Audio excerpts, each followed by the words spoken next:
Oke, sebentar. Sedang mengudara. Ih, lambat banget. Ding ding ding ding ding ding ding ding ding. Ayo cepat. Oke.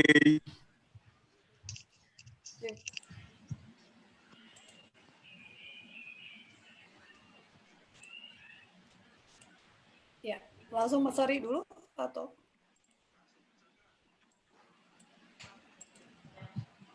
Langsung kah?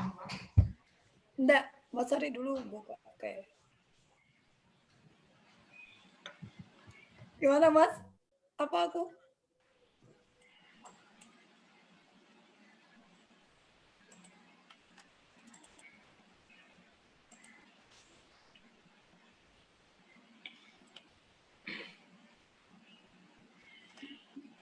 Ya. Mas Ari?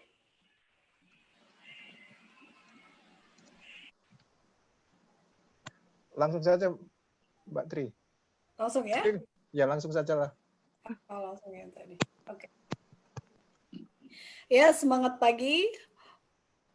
Para pendengar YouTube channel Teknis Pertambangan. Kita berjumpa lagi di Q&A session part 3 untuk hari ini dengan narasumber kita yang telah hadir, yaitu Pak Alexandro Amendu. Semangat pagi, Pak Alex. Pagi. Selamat pagi, Mbak Tri. Pagi terus ya, Pak. Iya, semangatnya lah pagi. Iya. Waktunya sih udah sore ini. Udah sore nih ya, nggak kerasa. Ya, kita dari pagi tadi, part 1 dengan Pak Maulana, part 2 dengan Pak Artin Junior, dan yang terakhir dengan Pak Alexandro Amendu, yang mewakili dari regulator ya, Pak ya, dari Direktorat Jenderal Mineral dan Batubara. Baiklah, tidak berlama-lama, kita lanjutkan sesi Q&A untuk narasumber kita Pak Alexandro Amendu. Pertanyaan yang pertama ditujukan untuk Pak Alex dari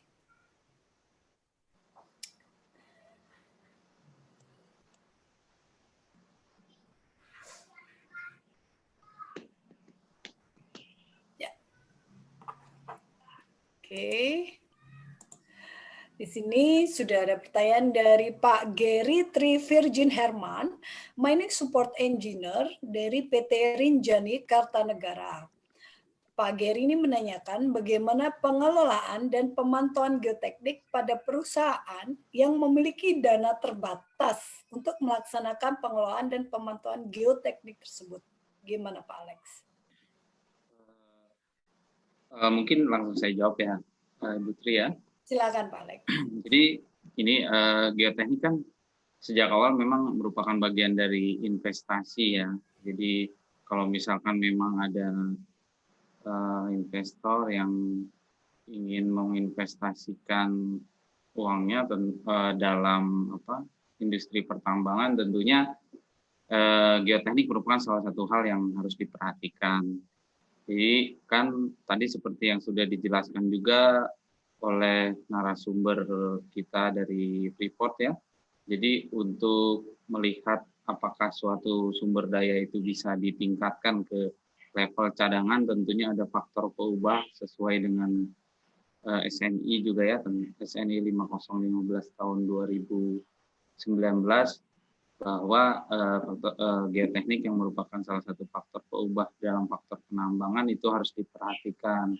Jadi ya tentunya kalau memang secara ideal sudah ada evaluasi dan evaluasi dari pemerintah, tentunya ini harus sudah terjadi. Nah, kaitannya dengan keterbatasan dana, tentunya ya yang terbatas dananya artinya ya jangan sampailah ikut berkecimpung, karena ini kita sudah tahu ya bahwa tambang itu katakanlah dia itu padat modal. Dulu sering banget itu disampaikan di dalam textbook ataupun buku ajar ya, bahwa tambang itu adalah industri yang padat modal, padat karya, dan padat risiko. Bagaimana caranya kita mengelola risiko ini agar tidak berdampak pada modal yang sudah diinvestasikan dan pekerja ataupun karyawan yang bekerja gitu ya. Nah, Contohnya tadi gini Mbak, misalkan ada crack meter yang dibilang crack meter itu jadi akan melihat pergerakan melalui suatu alat ukur yang sederhana saja. Jadi apabila ada lereng yang bergerak maka dia akan putus si talinya itu. Jadi ini cukup sederhana dan kalau bicara skala memang skalanya tidak terlalu besar. Jadi ya bisa jadi salah satu opsi juga.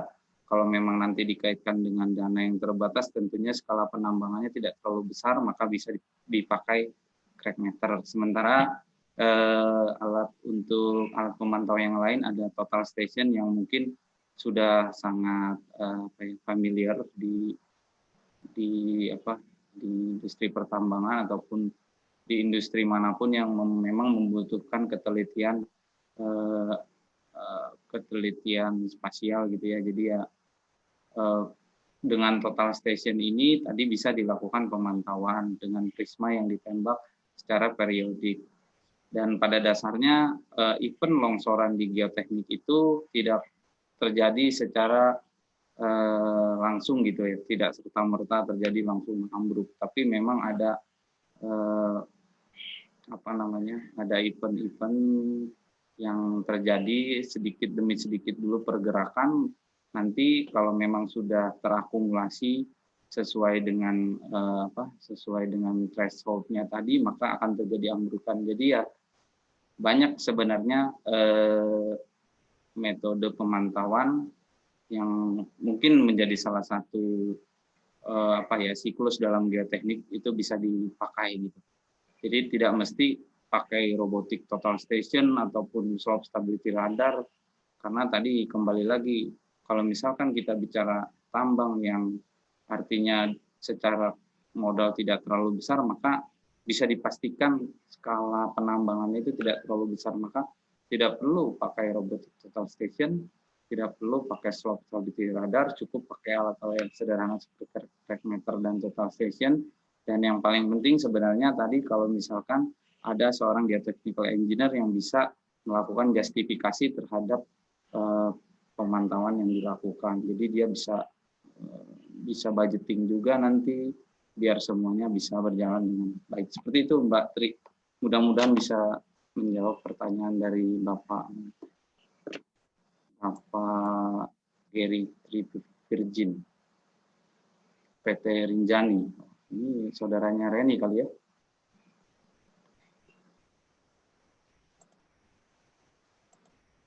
Halo?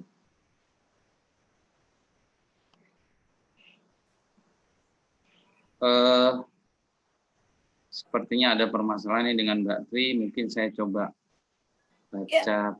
Ya. Saya udah kembali.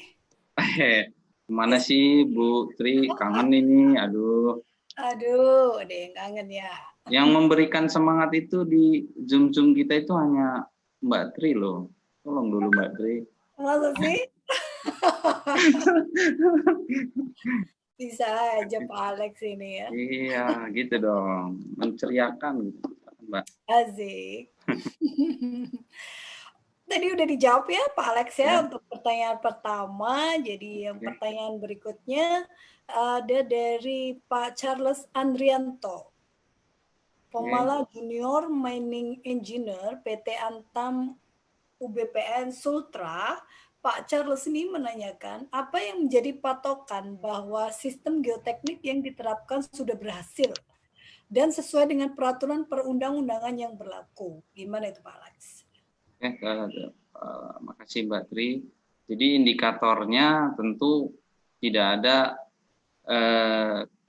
kecelakaan, Pak ya, zero accident itu yang paling gampang kita lihat lah. Dengan sistem pengelolaan geoteknik yang baik, maka event-event longsoran yang cukup masif, cukup besar itu bisa dihindari karena sudah dipantau. Mungkin ada dalam menambang tentunya wajarlah kalau misalkan ada pergerakan material berupa rayapan material ataupun creep, itu yang mungkin nanti akan dikelola secara sistem pengelolaan geoteknik sehingga bisa dikendalikan rekayasa seperti apa yang akan dilakukan terhadap lereng ataupun mitigasi seperti apa yang harus kita lakukan sehingga bisa meminimalisir dampak dari resiko dari geoteknik itu ya.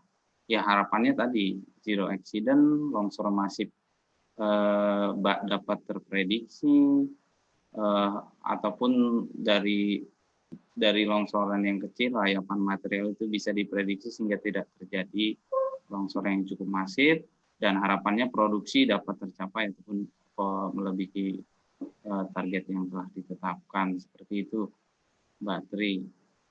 Iya, Pak Alex. Tadi juga sudah ini ya, cukup lengkap ya. Memang intinya pemerintah membuat peraturan itu pasti tidak ingin adanya accident yang terjadi seperti itu. Kita lanjutkan pertanyaan selanjutnya dari Ibu Humairo Saidah, dosen Universitas Mataram. Ibu Humairo ini menanyakan bagaimana batas wilayah eksplorasi tambang yang ada di bawah permukaan terkait kepemilikan lahan dan batas administratifnya, Pak Alex. Ya, jadi mungkin gini, ini terkait dengan eksplorasi ya, karena eksplorasi memang kegiatannya adalah yang dilakukan adalah melakukan finding, misalkan pengeboran ke dalam tanah, ataupun melakukan test pit ataupun channeling. Yang pasti semua ini eksplorasi yang dilakukan itu ada manifestasinya berupa kolar survei di permukaan, sehingga apabila kita lakukan kontrol dari kolar surveinya tersebut, terus kemudian kita kaitkan dengan arah pemborannya misalkan, itu kita bisa ketahui bahwa eksplorasi yang dilakukan itu memang masih di dalam wilayah yang telah dipegang gitu ya, wilayah izin usaha pertambangan tahap eksplorasi gitu, menurut Undang-Undang 3 tahun 2020. Nah, terkait kepemilikan lahannya tentunya itu yang pertama tadi, kepemilikan lahan itu ya untuk kepemilikan lahan ya tentunya yang ada di survei saja sih. Kalau misalkan memang di bawahnya ada sesuatu ya, misalkan ada komoditas, itu tentunya kembali lagi menjadi di bawah negara ya. Semua kan sesuai dengan undang-undang dasar pasal 33 ayat 3 gitu ya. Semua yang berada di bawah bumi itu dikelola oleh negara untuk kemaslahatan masyarakat bersama gitu. Jadi ya itu sebenarnya kalau ada sesuatu di bawah lahan yang dimiliki oleh si orang yang namanya A, itu kembali ke negara gitu untuk dikelola untuk kemaslahatan bersama. Itu mungkin Mbak Tri. Ya, itu ya Ibu Humairah tadi sudah dijawab oleh Pak Alex ya. Memang kita kembali ke undang-undang tadi ya, Undang-Undang Dasar 45. Kalau untuk kegiatan eksplorasi itu memang kita dari pemerintah mewajibkan yang sudah ada berada di wilayah dari IUP-nya ya Pak Alex ya. Yeah. Itu yang bisa dilakukan. Apabila misalnya ternyata itu di luar IUP dan belum menjadi haknya dari IUP tersebut, itu harus meminta izin dari area yang mempunyai area tersebut. Gitu ya Pak Alex. Yeah. Pertanyaan selanjutnya dari Pak Hartoyo Bakroni, IT Direktorat Teknik dan Lingkungan Penempatan Provinsi Jawa Barat, menanyakan apakah ada kajian geoteknik sederhana untuk diterapkan pada IUP Batuan, Pak? Baik,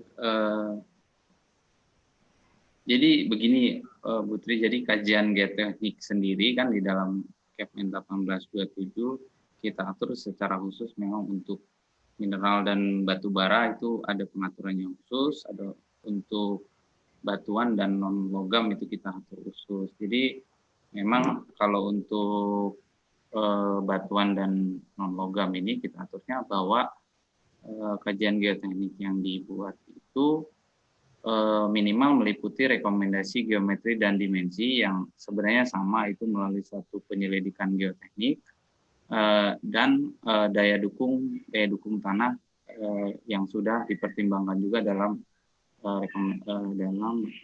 kajian geotekniknya. Tadi seperti yang sudah disebutkan bisa dilakukan dengan penetration test atau standar penetrating test, itu bisa diketahui nilai daya dukung tanahnya. Nah, sebenarnya kalau dibilang apakah kajian geoteknik yang sederhana seperti apa, ya kalau kita bicara hal teknis itu tidak bisa disederhanakan sih, tapi paling ya pada saat pelaksanaannya di lapangan, misalkan pemantauannya itu kita bisa sederhanakan kayak tadi, misalkan kita pilih crack meter ataupun total station yang sudah umum digunakan. Jadi ya minimal parameter pemantauan tetap ada di dalam siklus geoteknik, dan ya itu saya pikir semua harus menjadi satu kesatuan. Jadi ya kalau kita bicara apakah kajian geoteknik bisa disederhanakan, ya saya pikir nggak pas juga sih kalau misalkan kita sederhanakan, misalkan kita hilangkan bagian data core-nya, itu tentu nanti hasilnya tidak akan representatif dari kajian geoteknik itu. Misalkan lagi kita hilangkan untuk litologinya, ya itu nggak, kurang pas juga. Artinya kan kita harus tahu semua keterwakilan data itu mewakili semua area dari prospek itu penambangan. Ya, jadi saya pikir itu jawabannya, dan nanti mungkin kita bisa diskusikan lebih lanjut. Itu, Mbak Tri, terima kasih. Ya, terima kasih Pak Alex.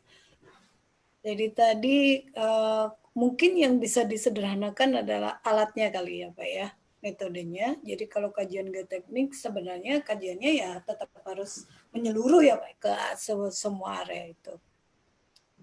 Kita lanjutkan pertanyaan selanjutnya dari Pak Radian M. Jufri, mahasiswa D3 Teknik Pertambangan Politeknik Negeri Banjarmasin. Pak Radian ini menanyakan regulasi yang Pak Radian ketahui adalah sebagai peraturan yang mengatur masyarakat, yang mengatur tindakan atau perilaku masing-masing orang. Nah, bagaimana caranya agar peraturan tersebut dipatuhi tanpa dilanggar? Seandainya mengayomi, gimana caranya agar orang tersebut ditegur tanpa tersinggung? Agar hal yang tidak kita inginkan terjadi. Terima kasih. Waduh, ini susah nih Bu. Ini kita kayak melihat laut gitu ya. Kita nggak bisa menebak dalamnya laut nih ya. Kita nggak tahu mereka tersinggung atau tidak gitu. Mohon maaf intermezzo. Tapi intinya begini. Sebenarnya kan Kepmen 1827 ini sebenarnya kan suatu regulasi yang sudah kita susun. Kita susun betul ya Mbak Tri ya?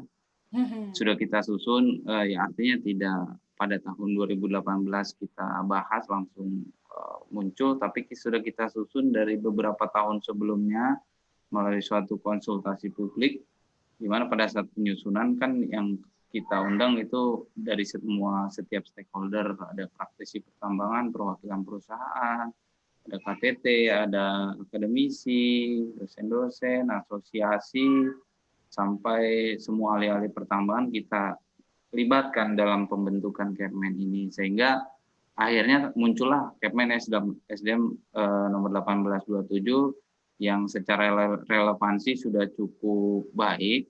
Namun ya katakanlah kalau misalkan memang ada perkembangan teknologi, ya memang harus perlu direview lagi, dan secara aturannya kan 10 tahun biasanya baru direview lagi untuk regulasi. Nah, ini Kepmen SDM nomor 1827 ini kita pandanglah sebagai buah karya bersama. Nah, selama 2018 sampai saat ini kita kan selalu lakukan sosialisasi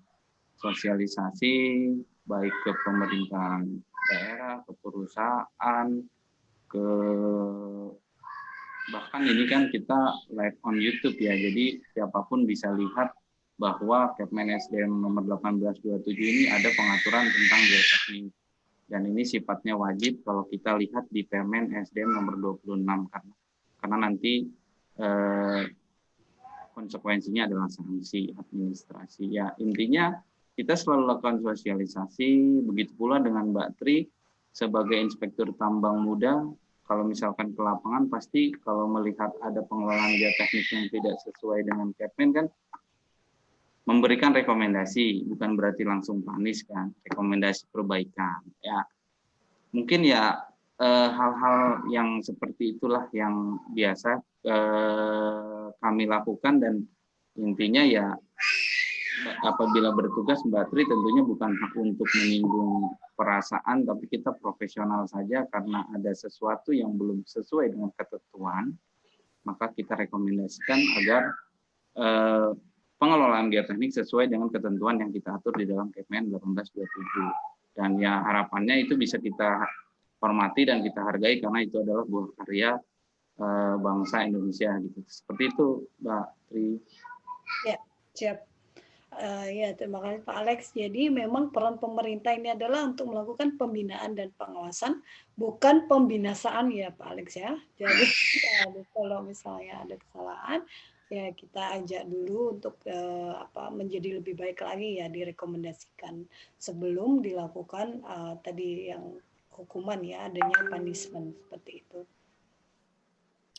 Selanjutnya, pertanyaan untuk Pak Alex kita dapatkan dari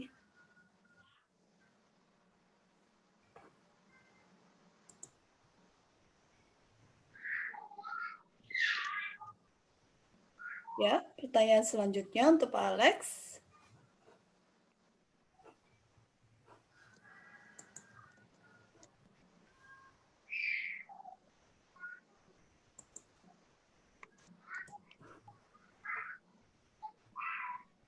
Selanjutnya,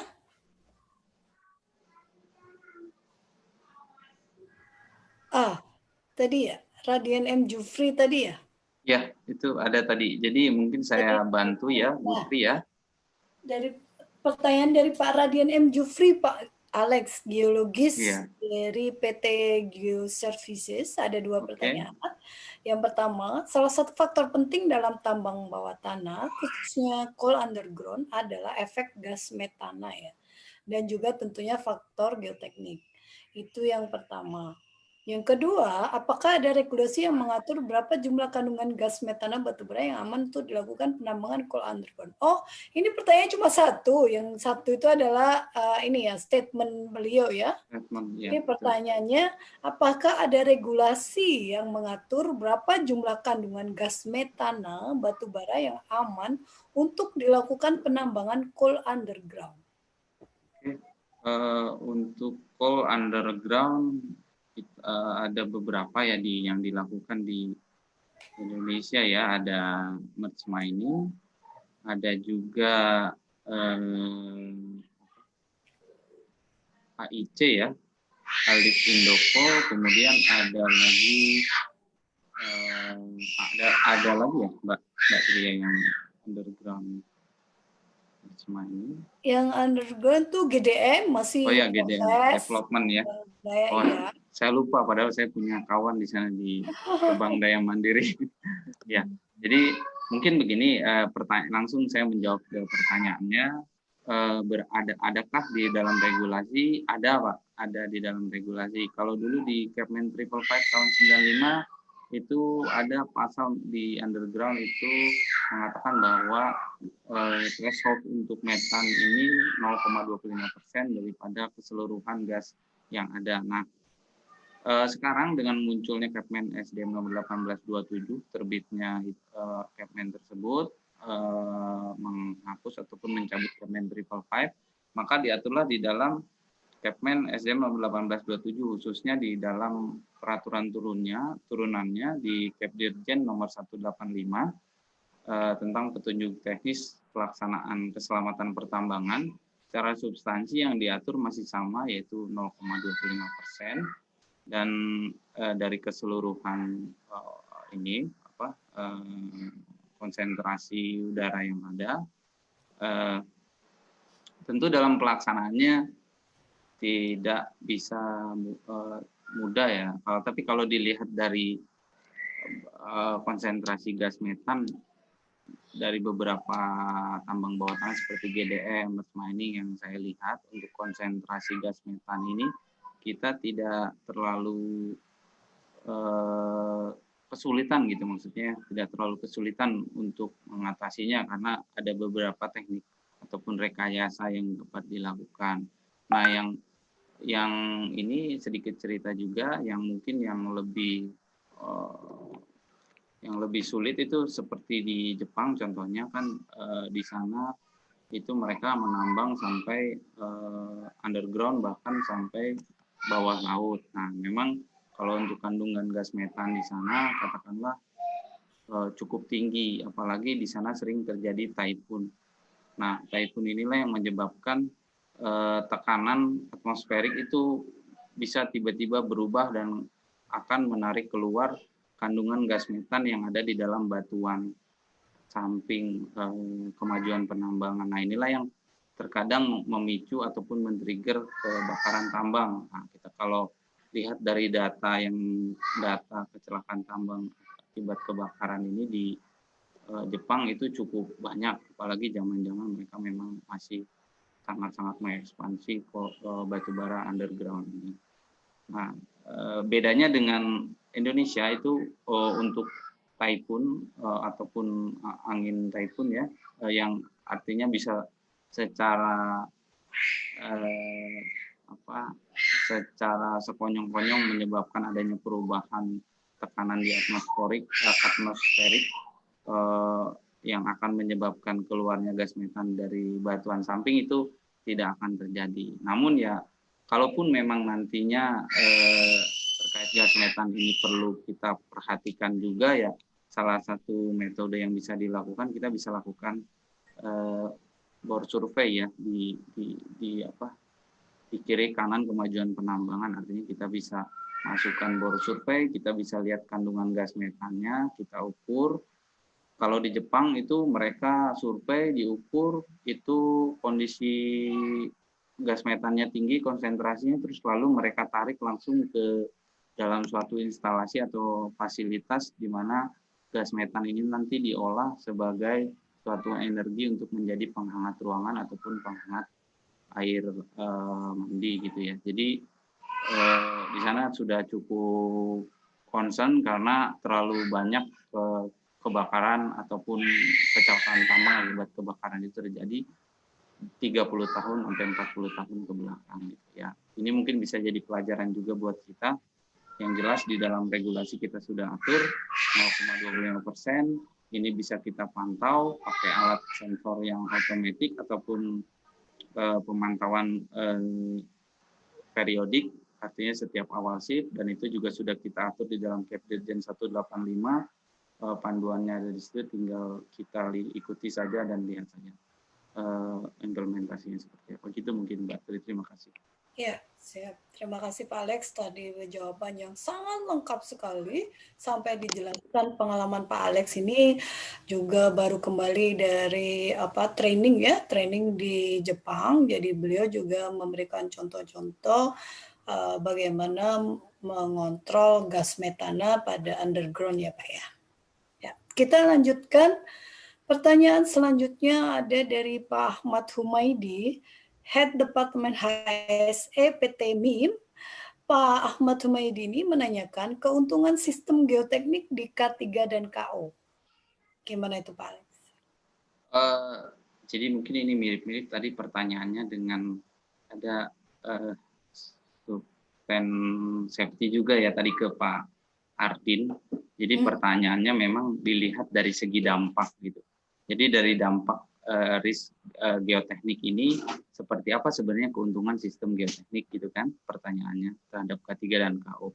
Kalau K3 kita bisa lihat kelayakan sarana prasarana instalasi dan peralatan ya SPIP. Di KO, kalau di K3 kita bisa lihat keselamatan pekerjaannya. Nah, tentunya ini adalah objek-objek yang nantinya akan terdampak apabila sistem pengelolaan geoteknik yang memang merupakan ilmu geoteknik ya, ilmu yang sudah cukup lama dikenal untuk melakukan untuk membuat konstruksi dari zaman dulu, zaman ada Candi Borobudur, ada Mesir, semuanya itu sudah mengenal yang namanya ilmu geoteknik ya, cuman itu spesifiknya pada sipil. Nah, sekarang memang untuk tambang kita kenal ya ilmu geoteknik ini. Tadi kalau secara umum tadi ada akuisisi data, pengolahan pengolahan data di lab, sampai nanti dapatkan model geoteknik. Tentunya semua itu dilakukan untuk mendapatkan faktor of safety ataupun probability of failure yang memadai, sehingga resiko-resiko geoteknik yang dapat menyebabkan kerugian dari sisi dari pandangan keselamatan dan kesehatan kerja pekerja maupun keselamatan operasi itu dapat kita minimalkan. Ya, kalau kita melihat kan sebenarnya dalam mengelola resiko dalam ilmu keselamatan pertambangan, untuk mengelola resiko, aspek yang paling pertama bisa dilakukan adalah rekayasa. Ya, kalau kita kaitkan rekayasa geoteknik inilah yang bisa meminimalkan dampak di keselamatan pertambangan. Seperti itu mungkin Mbak Tri. Halo.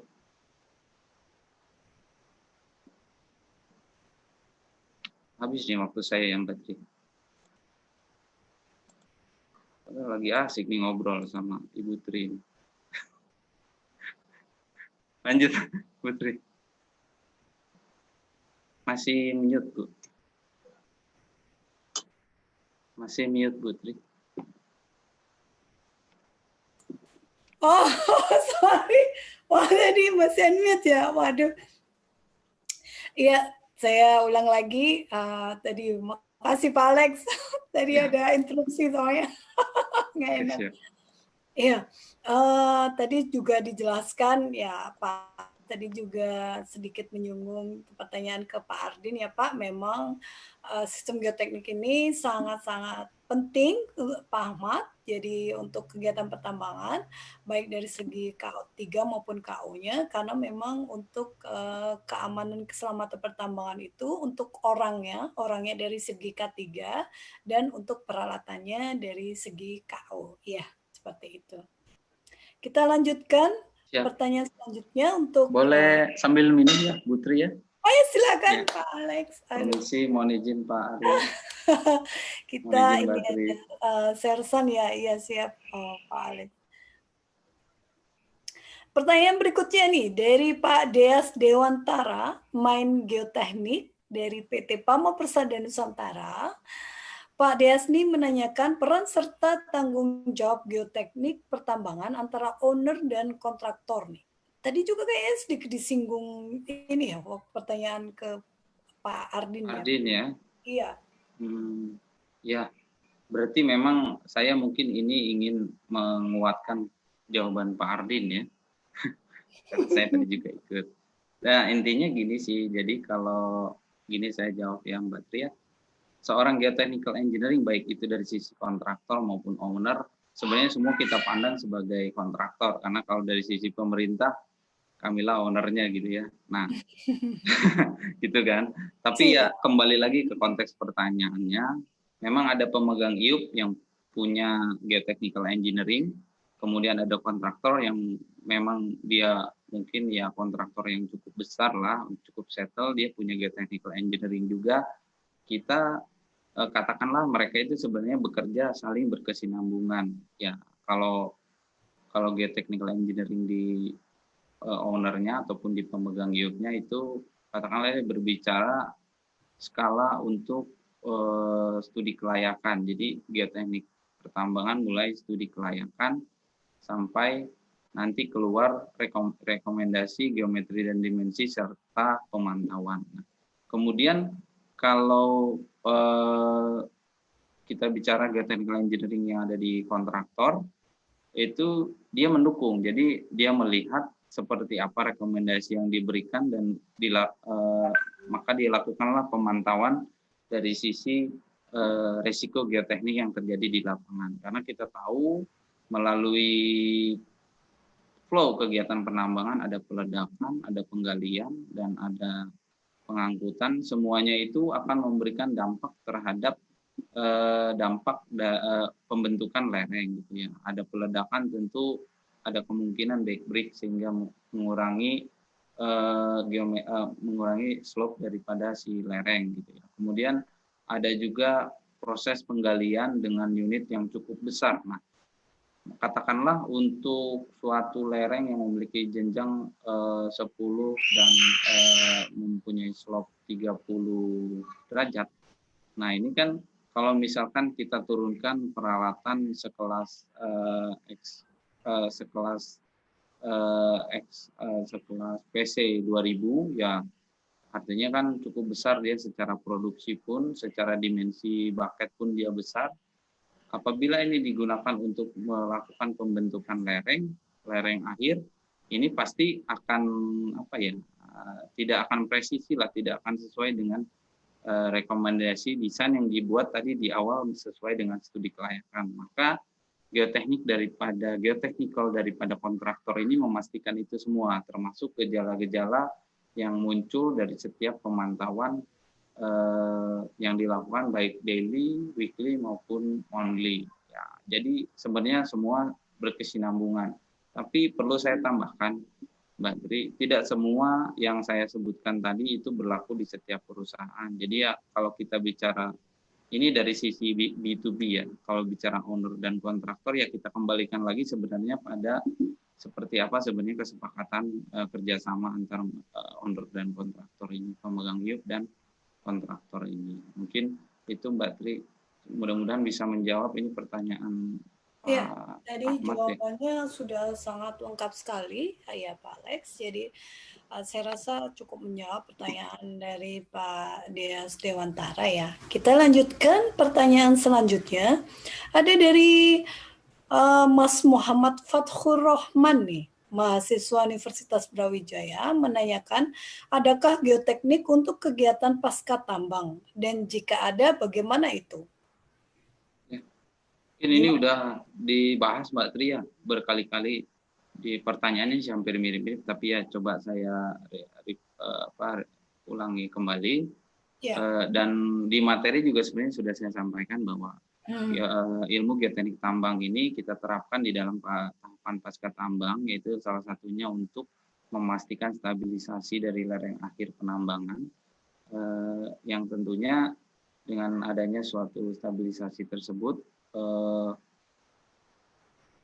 area pasca tambang, area bekas tambang yang mungkin secara kenampakannya berupa void itu bisa kita amankan.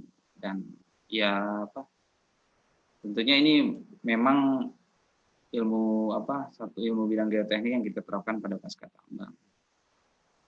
Seperti tadi juga Pak Ardin bilang, ada yang menanyakan kan apakah pemantauan tetap dilakukan setelah pasca tambang? Tentu itu dilakukan. Maka ini juga menjadi satu pengelolaan geoteknik yang tetap akan dilakukan setelah pasca tambang. Dan mungkin sebagai tambahan juga kita contohkan misalkan Freeport itu dengan katakanlah Wanagon, ada salah satu area namanya Mes Wanagon. Di situ dia melakukan penambangan gamping kapur. Nah, di situ juga dilakukan rekayasa ataupun stabilisasi lereng sehingga dampak dari kegiatan penambangan yang ada di permukaan maupun di bawah tanah itu tidak menyebabkan deformasi yang masif di lereng West Managon. Maka di West Managon tetap disediakan alat pemantauan, dan ini tentunya setelah pasca tambang itu masih ada jangka waktu 30 tahun ke depan gitu dalam rangka pemantauan kestabilan di West Managon ini. Seperti itu, Mbak Tri. Ya, siap Pak Alex. Jadi mulai dari perencanaan untuk tahapan eksplorasi pun sudah harus direncanakan kan geotekniknya ya Pak Alex ya. Sampai nantinya juga ke pasca tambang itu juga tetap harus dilakukan pemantauan geoteknik. Seperti itu ya Mas Muhammad Fathur Rahman. Ya, pertanyaan selanjutnya dari Pak Gelar Gariwangsan, Mas Gelar Gariwangsan, mahasiswa Universitas Nusa Bangsa Bogor. Jadi Mas Gelar ini menanyakan bagaimana cara menanggulangi adanya pertambangan ilegal. Wah, ini kayaknya OOT ya sedikit Pak Alex. Tapi kalau Pak Alex mau jawab juga silakan nih. Gimana nih, Mbak? Ya, begini mungkin Bu Tri, kalau dari ranah kita, saya pikir kita bicara untuk kegiatan pertambangan yang memiliki izin ya, tapi ya sebenarnya ya kita sebagai pemerintah di subsektor mineral dan batubara juga sebenarnya sudah melakukan edukasi selama ini kepada masyarakat, mulai dari sosialisasi kepada masyarakat terkait kerusakan lingkungan apabila tadi disebutkan ada pertambangan yang ilegal gitu ya. Nah ini fenomena di lapangan sebenarnya kita kadang ini juga ya, jadi ambigu gitu. Ini pertambangan rakyat atau pertambangan yang bukan rakyat gitu, karena sebenarnya di dalam Undang-Undang 3 tahun 2020 gitu ya, Undang-Undang Nomor 3 tahun 2020 ataupun yang merupakan perubahan dari Undang-Undang Nomor 4 itu ada disebutkan dalam pasal 174. Jadi wilayah atau tempat kegiatan tambang rakyat yang sudah dikerjakan, jadi kita underline tambang rakyatnya yang sudah dikerjakan tetapi belum ditetapkan sebagai wilayah pertambangan rakyat atau WPR, diprioritaskan untuk ditetapkan sebagai WPR. Jadi pertambangan yang ilegal itu sebenarnya dalam ranah kita itu tidak ada. Jadi kalau misalkan ada tambang skala kecil itu melakukan penambangan tanpa izin, tapi background mereka adalah masyarakat setempat ataupun koperasi yang dianggotai oleh orang-orang setempat, tentunya ini harus kita akomodir juga karena ya katakanlah mereka memang penduduk lokal setempat. Ya itu yang mungkin saat ini sedang dilakukan juga di PT Timah ya, karena di sana ada salah satu program yang mungkin miriplah dengan WPR, tapi ya program kemitraan Timah dengan masyarakat yang melakukan penambangan skala kecil seperti itu.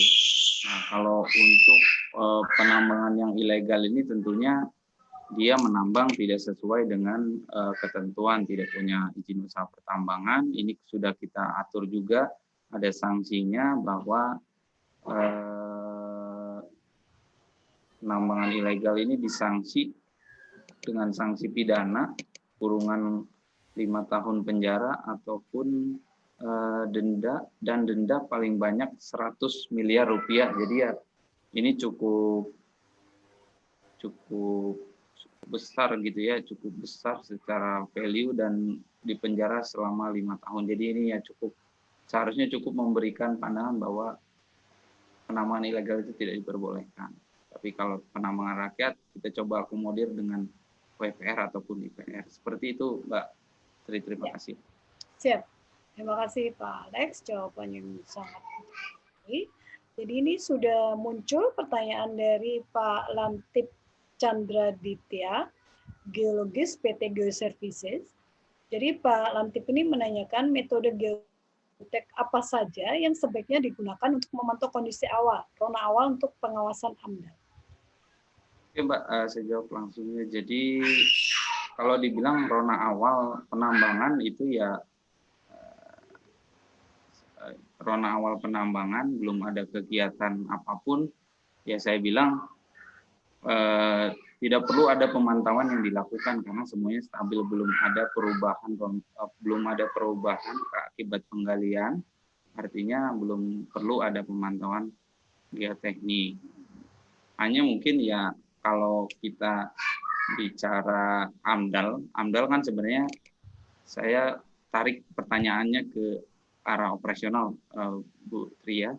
Jadi untuk AMDAL kan sebenarnya bagian yang terintegrasi dengan studi kelayakan. Sehingga kalau kita lihat mekanismenya kan ada studi kelayakan teknoekonomi, baru diuruslah AMDAL untuk dampak lingkungannya. Setelah AMDAL keluar baru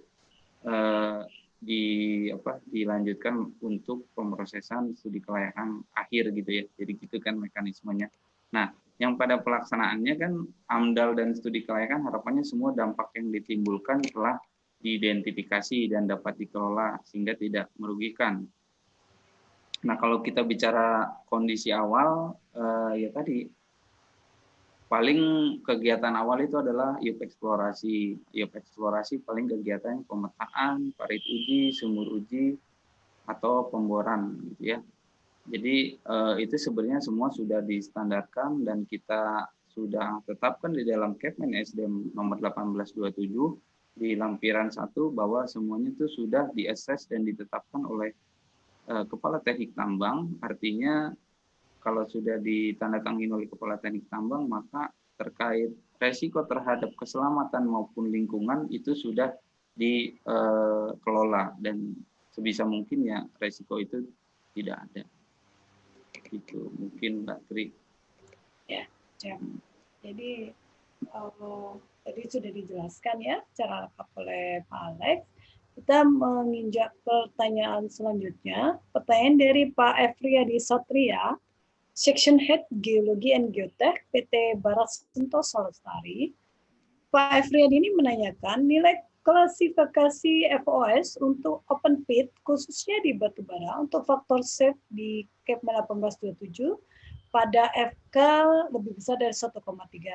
Namun di awal presentasi Pak Alexandro menyebutkan 1,5. Mohon pencerahan update-nya. Saya jawab langsung, Mbak.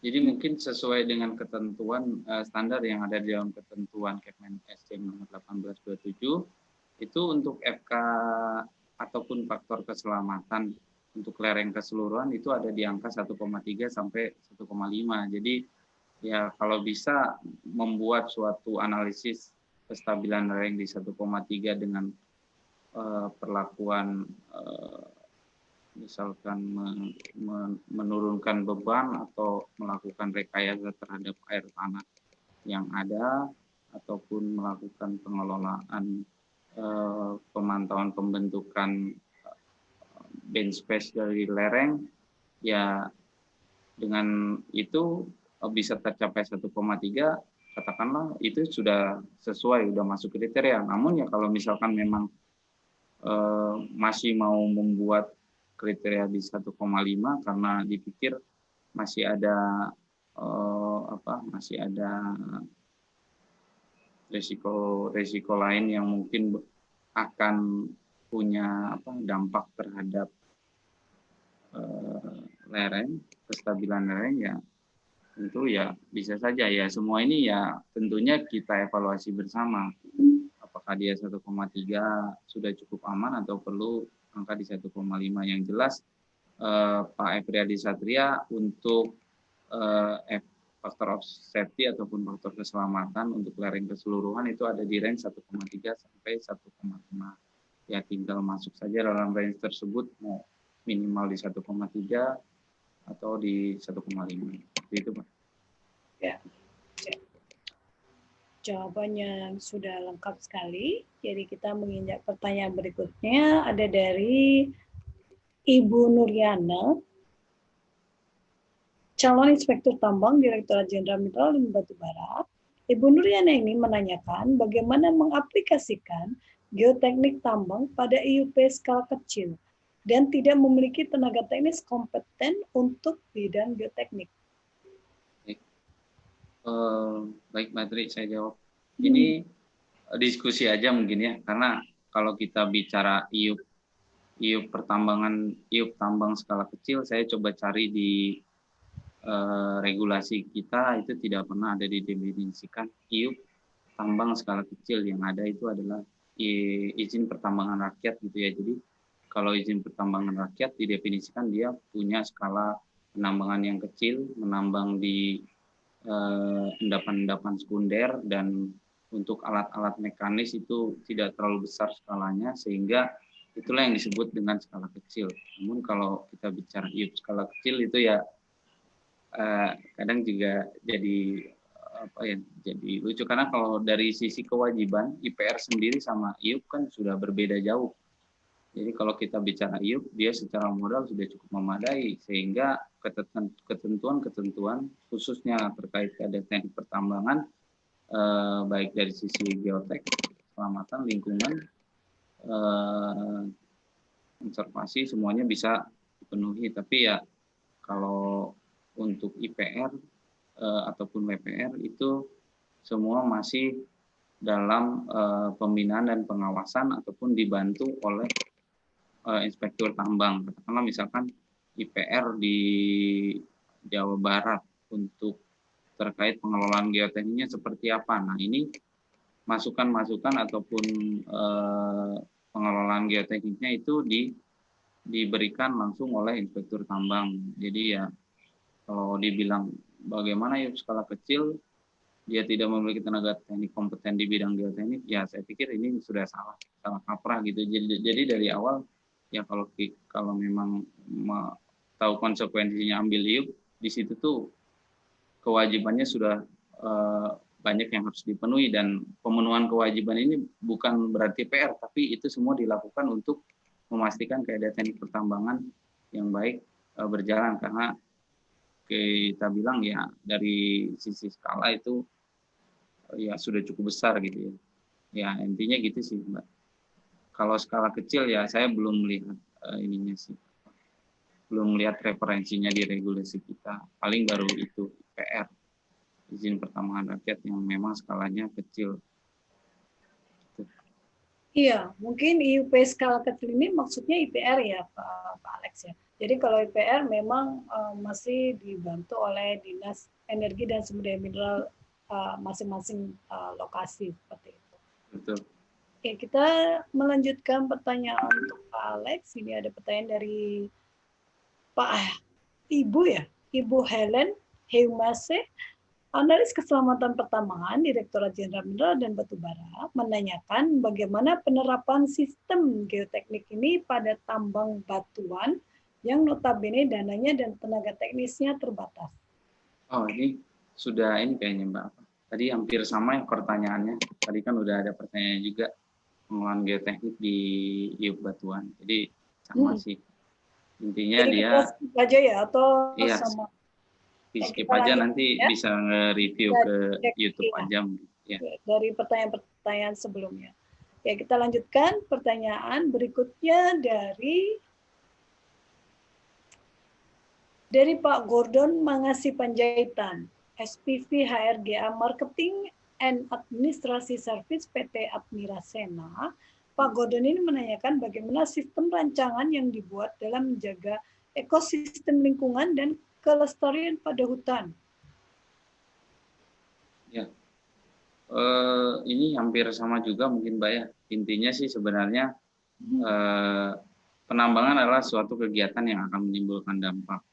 Dan semuanya itu sudah pemerintah pikirkan melalui satu dokumen AMDAL, analisis mengenai dampak lingkungan, yang kita buat, pemerintah buat memang untuk melakukan rekayasa ataupun meminimalkan dampak yang terjadi dari kegiatan penambangan ini.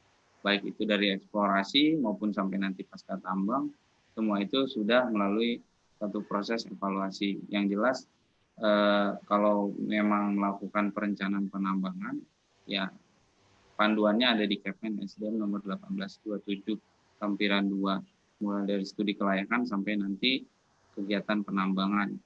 Tentunya ya harapannya dengan standarisasi yang kita telah buat bersama, itu dampak yang akan ditimbulkan bisa seminim mungkin. Itu mungkin Mbak. Terima kasih. Terima kasih Pak Alex. Tadi jawabannya sudah lengkap sekali. Berikutnya kita ada pertanyaan dari Pak Muara Sianipar, instruktur dari Ditjen Bina Latas. Sejauh mana SOP geoteknik pertambangan sudah dilakukan? Wah, harus diterapkan ya ini Pak Alex ya. Ditjen Bina Lantas, lalu lintas ya. Oke, siap. Pertanyaannya cukup menarik dan ya mungkin mau mengevaluasi juga sejauh mana sebenarnya pengelolaan geoteknik ini sudah dilakukan. Yang jelas ketentuan ataupun standarisasi di Kepmen SDM telah kita tetapkan dari bulan Mei dan Mei tahun 2018, dan kita sudah sosialisasikan sampai sekarang juga kita masih sosialisasikan. Begitu pula dengan tugas dan fungsi inspektur tambang yang melakukan pengawasan. Pada saat melakukan pengawasan kita juga tetap melakukan pembinaan juga.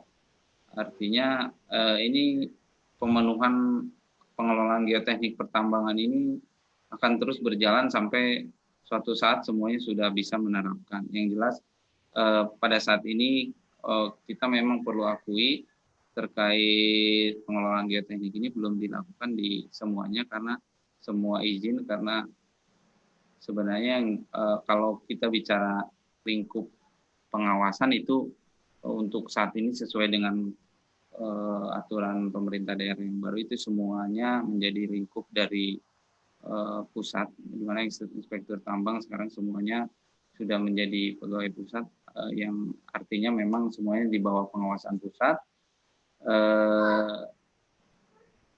Untuk izin-izin yang tadinya juga mungkin dari diterbitkan oleh gubernur, saat ini melalui Undang-Undang 3 tahun 2020 semuanya akan mengikuti standar dari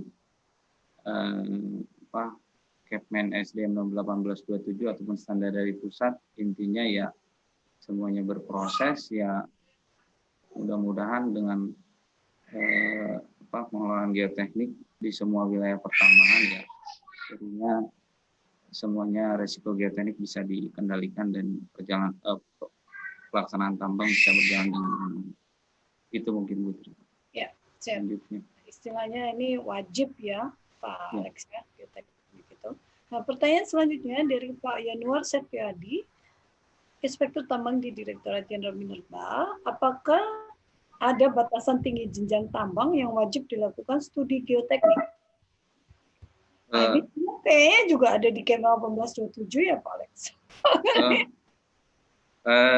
Jadi begini mungkin Bu, mungkin kalau di Kepmen SDM nomor 1827 kita tidak mengatur berapa jenjang minimal sebenarnya untuk melakukan kajian teknis. Tapi mungkin Bapak atau Ibu ini Pak Yanuar ya, Pak Yanuar, oh ya teman-teman IT juga. Jadi kalau melihat dulu memang ada Kepmen 555 tahun 95, itu ada diatur salah satu pasal bahwa untuk lereng penambangan yang kurang dari 15 meter itu tidak perlu kajian lah, seperti itu arti dari pasalnya gitu ya. Tidak perlu kajian, sementara yang lebih dari 15 meter itu perlu kajian. Nah, memang pada saat penyusunan Kepmen 555 itu populasi tambang belum terlalu banyak. Begitu pula dengan kondisi geologi ataupun material yang ada itu masih fresh dan belum ada tingkat pelapukan yang cukup tinggi gitu ya di area pertambangan itu, karena kita bicara iklim juga mungkin dalam 10 atau 20 tahun terakhir itu iklim di Indonesia ataupun di seluruh dunia itu mengalami perubahan yang cukup signifikan, anomali iklim gitu ya. Ya jadi mungkin pada saat itu belum terlalu banyak perubahan sehingga diaturlah untuk jenjang yang kurang dari 15 meter tidak perlu kajian. Namun sekarang beda, di Kepmen SDM nomor 1827 tidak ada pengaturan berapa jenjang yang tidak perlu kajian geoteknik. Semuanya tetap harus melalui kajian geoteknik gitu. Nah, intinya ya penyelidikan geoteknik tetap harus dilakukan, kemudian laboratorium harus ada di lab yang terakreditasi, kemudian analisis model geotekniknya juga harus sesuai oleh tenaga teknis pertambangan yang berkompeten, sehingga pembuatan desain pit seperti apapun dimensinya nanti harus berdasarkan studi tadi, tahapan studi tadi. Seperti itu Mbak Tri, terima kasih. Ya. Jadi kalau tidak salah di Kepmen 1827 itu juga sudah disebutkan ya Pak Alex ya, ada single slope, ada overall slope, jadi semuanya itu sudut dan faktor keamanan yang berapa yang direkomendasikan ya. Nah, itu bisa lebih jelasnya dibaca di Kepmen 1827 ya Pak Yanuar ya. Nanti kalau misalnya masih kurang jelas bisa berkorespondensi dengan Pak Alexandro Amendo. Atau dengan Mbak Tri juga bisa. Oh dengan saya. Kan sama-sama gitu. Siap. Iya. Oke, menginjak pertanyaan selanjutnya ada dari Pak Dewantara Patonglowani, Pak Alex. Jadi Ya. beliau Technical Lab Koordinator dari PT Sukovindo. Pak Dewantara ini menanyakan apakah ada brevet, udah kayak ini ya, pajak ya, brevet dari Kementerian SDM untuk tenaga penguji lab geoteknik atau geomekanik ya? Oke Mbak, saya jawab ya. Jadi brevet ini tadi saya coba cari istilahnya di KBBI ya. Memang ada kaitannya dengan faktur pajak dan ada juga kaitannya dengan sertifikasi. Jadi yang saya pikir yang dimaksud brevet ini sertifikasi terhadap laboratorium gitu ya, laboratorium geoteknik atau geomekanik. Nah intinya begini, kalau sertifikasi yang melakukan saat ini adalah KAN, Komite Akreditasi Nasional gitu ya. Jadi itu adalah sebuah badan yang memberikan akreditasi untuk laboratorium penguji. Nah, tentunya mereka memiliki standar seperti apa sebenarnya laboratorium yang layak untuk diakreditasi gitu ya. Ada persyaratannya dalam SNI dan juga terkait dengan pelaksana di dalam pengujian laboratorium. Itu juga adalah beberapa hal yang akan diperhatikan nanti oleh KAN gitu ya, Komisi Akreditasi Nasional. Jadi ya ini semuanya berkaitan nanti dengan kompetensi pelaksana dan kehandalan alat maupun kalibrasi yang dilakukan. Ya, seperti itu Mbak Tri.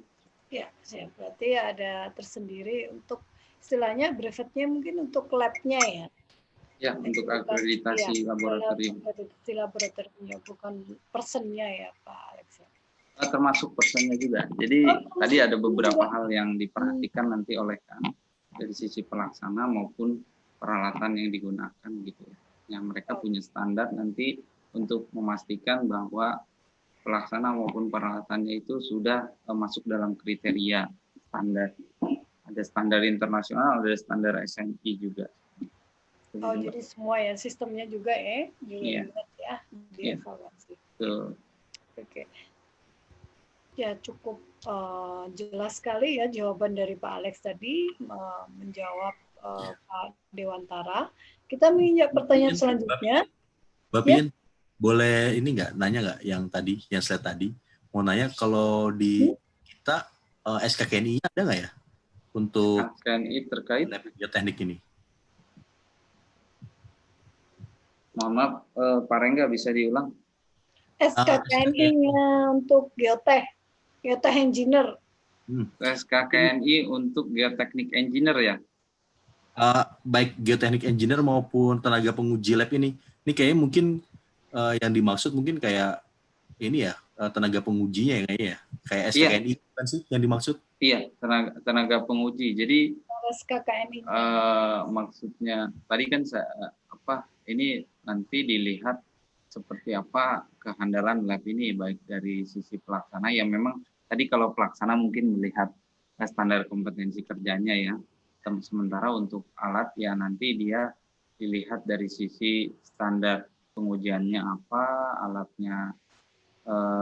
metode pengujiannya apa, kemudian kalibrasi alatnya seperti apa. Nah itu yang nanti akan disamakan itu. Kalau untuk yaitu bukan SKKNI geoteknik kan, tapi SKKNI penguji, itu maksud saya. Ya makasih Pak Rengga. Oke, kita lanjut pertanyaan selanjutnya ya. Dari Pak Ferry Putra Prakustida, beliau ini dosen Politeknik Sinarmas Brokol. Wah, ini sejawatnya Pak Yan Andriansa nih, salah satu narasumber kita ya. Pak Ferry ini menanyakan sampai sejauh mana implementasi peraturan Menteri SDM tentang pedoman pelaksanaan kaidah pertambangan teknik yang baik di PT Brokol dan PT Freeport. Sepertinya ini harusnya ke Pak Yan dan ke Pak Arin nih. Atau mau lihat ini point of view-nya Pak Alex sebagai regulator mungkin dari pemerintah ya. Gimana ya Pak? Oke. Ya, Mbak Tri, ini cukup berat juga nih pertanyaan. Tapi intinya begini sih, baik di Brockol maupun di Freeport, intinya mereka itu adalah salah dua dari sekian banyak yang memberikan masukan di dalam KPN SDM nomor 1827 tentang pengelolaan geoteknik. Nah, tentunya kalau mereka sudah memberikan masukan, itulah standar yang mereka punyai sekarang ya. Di Berau sendiri, mulai dari studi penyelidikan geoteknik sampai rekomendasi, begitu pula pemantauan sudah dilakukan, termasuk tindak lanjutnya juga sudah ada dari divisi geotechnical engineering-nya juga sudah ada peta hazard yang artinya bisa kita lakukan untuk mitigasi pada saat terjadi longsor. Nah, mereka sudah melakukan itu consequence of failure yang sesuai dengan Capman kita. Untuk pemantauan mereka pakai slope stability radar, ya cocok dia karena secara skala cukup besar, Brockol ya, skala penambangan cukup besar, jadi pakai teknologi pemantauan yang cukup handal dan canggih. Walaupun secara real time tadi kata Pak Ardin kan itu sebenarnya near real time atau yang mendekati lah atau semi real time kata beliau. Ya. Jadi ya itu dipakai di sana. Saya pikir di Berau sudah oke ya, artinya tinggal evaluasinya saja karena evaluasinya saja seperti apa konsistensi dari divisi geotechnical engineering. Secara sistem mereka sudah punya. Nah, untuk Freeport juga saya pikir sama persis. Untuk di tambang open pit-nya maupun yang di bawah tanah ya, saya pikir mereka sudah menyiapkan suatu sistem pengelolaan geoteknik yang memadai. Seperti tadi ada SSR juga ada dia, slope stability radar untuk open pit-nya, untuk tambang bawah tanah underground dia punya eyesight kan yang berupa scanner gitu, jadi dia bisa melihat deformasi yang terjadi seperti apa, dan tentunya untuk Berau dan Freeport itu punya geotechnical engineering yang mumpuni lah. Jadi saya pikir ya kayak Pak Yang, Pak Ardin itu kan jago-jago geoteknik, jadi saya pikir tinggal konsistensi aja, sistem sudah punya, orang yang berkompeten sudah ada, ini tinggal bicara masalah konsistensinya untuk melakukan evaluasi. Tadi terkait yang lebih menjadi masalah justru independensi gitu ya. Tadi yang dibilang Pak Ardin sebagai seorang geotechnical engineering, ada pertanyaan tadi apakah geotechnical engineering itu satu di divisi mining atau dia terpisah sendiri. Tadi memang pendapat beliau itu dia harus punya suatu kebebasan untuk menentukan bahwa memang di sini adalah area yang beresiko secara geoteknik atau tidak, itu terlepas dari sisi produksi. Gitu. Jadi itu bagus, saya pikir ya tinggal konsistensi, nanti kalau nggak konsisten kita ingatkan saja Bu Tri, seperti itu. Ya, jadi mereka berdua ya cukup menjadi teladan lah untuk tambang terbuka sama tambang bawah tanah. PT Brockol dan PT Freeport. Bisa kita lanjutkan Mbak Tri, atau mungkin ada masukan dari teman-teman atau dari Pak Ari mungkin terkait waktunya. Ya, mungkin kita sudahi dulu ya. Tadi yang terakhir dari Pak Ferry, karena ini kasihan teman-teman yang di kantor ya. Jadi harus perjalanan pulang ke rumah. Oke, Pak Ari ada mau penutup? Mbak Tri jangan lupa dulu dong subscribe. Oh iya, maksudnya setelah Pak Ari nanti, setelah Mas Ari. Iya. Ya, Mas. Yang di kantor lah. Iya, betul Pak. Lanjut berikutnya saja nanti. Senin atau. Siap. Gimana Mas? Mau ditutup sama Mas Ari atau gimana? Oke, ya, saya kira udah cukup. Makasih Alex, ya, Tri, sama teman-teman yang lain. Wassalamualaikum warahmatullahi wabarakatuh. Waalaikumsalam warahmatullahi wabarakatuh. Terima kasih Pak Ari Hendarwanto selaku Kepala Seksi Pengawasan Teknik Batubara yang telah menutup acara Q&A Session Part 3 pada hari ini Jumat 3 Juli 2020 dengan narasumber kita Pak Alexandro Amindo yang mewakili dari regulator Direktorat Jenderal Mineral dan Batubara. Terima kasih kami ucapkan kepada para viewer YouTube channel kita Teknis Pertambangan. Jangan lupa untuk subscribe, like, komen, dan share YouTube channel Subdit Pengawasan Teknik Pertambangan dengan alamat @teknis pertambangan. Oh iya, kita juga masih ada giveaway ya dari webinar kita sebelumnya, teknologi high wall mining system. Jadi bagi para viewer YouTube channel Teknis Pertambangan, jangan lupa untuk melakukan 4 steps for the winner ya. Nanti giveaway-nya akan berakhir pada tanggal 5 Juli yang akan diumumkan pada tanggal 6 Juli. Jadi stay tune at YouTube channel Subdit Pengawasan Teknik Pertambangan dengan alamat Teknis Pertambangan. Terima kasih, sampai di sini kita berjumpa lagi pada Q&A session berikutnya dengan narasumber Profesor Ridho dan sisa dari pertanyaan untuk Pak Alexandro Amindo. Sampai jumpa kembali. Terima kasih. Wassalamualaikum warahmatullahi wabarakatuh. Semangat pagi. Semangat pagi. Ya, terima kasih. Assalamualaikum warahmatullahi Teknis Pertambangan konsisten. Konsisten. Konsisten.